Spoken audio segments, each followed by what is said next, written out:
ندرت نے نہ تو اس موضوع کو چھیڑا اور نہ ہی میں نے کوئی بات کی۔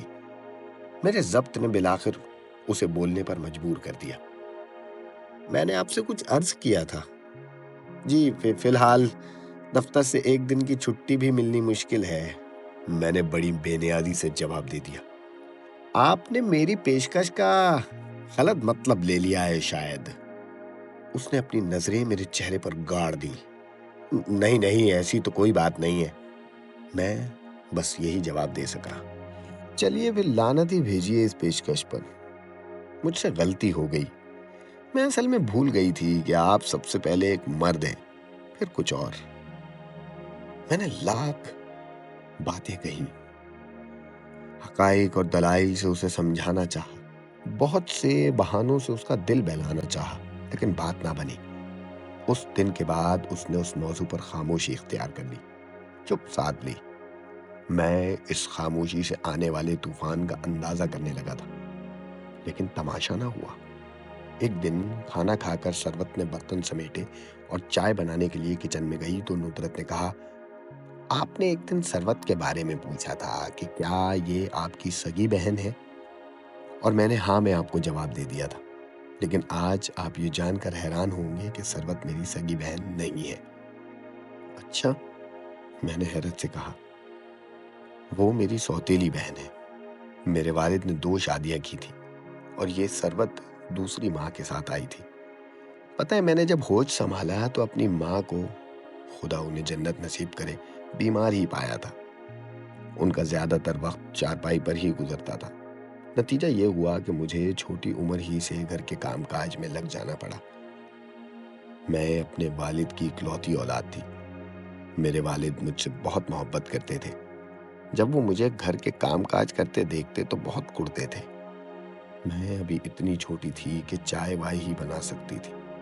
میرے والد دفتر سے آ کر ہنڈیا روٹی میں لگ جاتے تھے تو میری ماں انہیں تشکر سے دیکھتی اور اپنی بیماری کو کوسنے لگتی۔ میرے والد انہیں تسلی دیتے کہ تم بہت جلد ٹھیک ہو جاؤ گی۔ میں اپنی ماں کے ٹھیک ہونے کی ہر وقت دعائیں مانگا کرتی تھی، جو کبھی قبول نہ ہوئی۔ میرے والد انکم ٹیکس کے محکمے میں کلرک تھے۔ اگر چاہتے تو ہمارے گھر میں دولت کی ریل پھیل ہو سکتی تھی، لیکن انہوں نے کبھی ایسا نہ چاہا۔ ہمیشہ رزق حلال پر قناعت کی، اور یہ جو آپ میرے اندر روپے پیسے سے بے نیازی دیکھتے ہیں، یہ انہی کی تربیت کا نتیجہ ہے۔ میرے والد بہت خوبصورت آدمی تھے۔ ان کا باطن بھی بہت خوبصورت تھا۔ وہ بڑے نیک اور شریف انسان تھے۔ برا ہو اس عورت کا، خدا اسے جہنم رسید کرے، جس نے میرے والد کو گھیر لیا۔ وہ عورت بعد میں میری دوسری ماں بنی۔ وہ ایک گھٹیا عورت تھی، ڈائنو جیسی شکل صورت والی۔ معلوم نہیں میرے والد کو اس میں کیا نظر آ گیا کہ انہوں نے اسے گلے کا ہار بنا لیا۔ میری ماں کہتی تھی کہ یہ عورت ٹونے ٹوٹکے والی ہے، اس نے تیرے والد کی مت پھیر دی ہے۔ آپ کی دوسری ماں کا آپ کے گھر آنا جانا تھا کیا؟ نہیں، نکاح سے پہلے اس نے ہمارے گھر کی جھلک بھی نہ دیکھی تھی، بلکہ نکاح کے کئی ماہ بعد وہ ہمارے گھر میں داخل ہوئی۔ اچھا، تو پھر وہ عورت آپ کے والد کو کہاں ملی تھی؟ ٹرین میں۔ ذرا تفصیل بتائیں گی؟ تفصیل یہ ہے جناب کہ میرے والد اپنے بھائی سے ملنے ایک بار لاہور گئے۔ یہ محترمہ انہی کے ڈبے میں براجمان تھی اور تنہا تھی۔ وہ عورت بڑی شیریں زبان تھی۔ وہ اس انداز سے بات کرتی تھی کہ آدمی سب کچھ بھول بھال کر اس کا ہو جائے۔ پتہ نہیں اس سفر میں اس نے میرے والد سے کیا باتیں کی کہ وہ اس کے لفظوں کے جال میں آ گئے، اور ایسے جال میں آئے کہ اپنے بھائی کے گھر جانے کے بجائے اس کے ساتھ اس کے گھر چلے گئے۔ جب وہ لاہور سے پلٹے تو وہ ایک مختلف آدمی تھے۔ یہ بات میں نے بھی محسوس کی اور میری ماں نے بھی۔ اسی دن میری ماں نے مجھے گلے سے لگا کر روتے ہوئے کہا کہ ندرت، ضرور کوئی گڑبڑ ہے، اور گڑبڑ واقعی تھی۔ یہ گڑبڑ کئی ماہ بعد اس ڈائن کی صورت میں ہمارے گھر پر نازل ہوئی۔ میری ماں نے اسے دیکھ کر اپنے دل پر صبر کا پتھر رکھ لیا، چپ سادھ لی، آنکھوں سے آنسو بھی نہ ٹپکنے دیے۔ جب مجھے بتایا گیا کہ یہ تمہاری دوسری ماں ہے تو میں نے اس ڈائن کو ماں ماننے سے انکار کر دیا۔ میں نے کہا کہ میری ماں ایک ہی ہے، میرے لیے بہت ہے۔ میرے اس احتجاج کو اس نے مسکراہٹ کے ساتھ سنا اور مجھ سے قریب ہونے کی کوشش کی۔ اس ڈائن کے ساتھ ثروت بھی تھی، سہمی سہمی، ڈری ڈری۔ مجھے اسے دیکھ کر بہت رحم آیا۔ میں نے فوراً ہی اس کے لیے اپنی باہیں فراخ کر لی۔ جب وہ میرے قریب آئی تو مجھے معلوم ہوا کہ وہ اپنی ماں سے شدید نفرت کرتی ہے، اور یہ بات ثروت کو اور بھی میرے قریب لے آئی۔ اس ڈائن کے گھر میں داخل ہوتے ہی ہمارے گھر کے شام و سحر تبدیل ہو گئے۔ گھر میں ہر وقت ہنگامہ سا رہنے لگا۔ میری ماں پہلے ہی کیا کم مریضہ تھی کہ سوت کے غم نے ان کی کمر توڑ ڈالی۔ وہ لیٹے لیٹے گھر کے در و دیوار کو خالی خالی نگاہوں سے گھورا کرتی، جیسے انہیں کوئی غم نہیں۔ میرے والد کا اب زیادہ تر وقت نئی بیگم کے ساتھ ہی گزرتا۔ گھر کے کام کاج اور ہنڈیا روٹی کا اب کوئی مسئلہ نہ تھا۔ یہ کام اب میں اور ثروت مل کر کرتے، اور وہ عورت دن بھر پلنگ توڑتی رہتی تھی۔ شام ہو جاتی تو بند سنور کر دروازے پر جا کر کھڑی ہو جاتی۔ اسی طرح کی ڈرامے بازیوں سے اس نے میرے والد کا دل اپنی مٹھی میں لے لیا تھا۔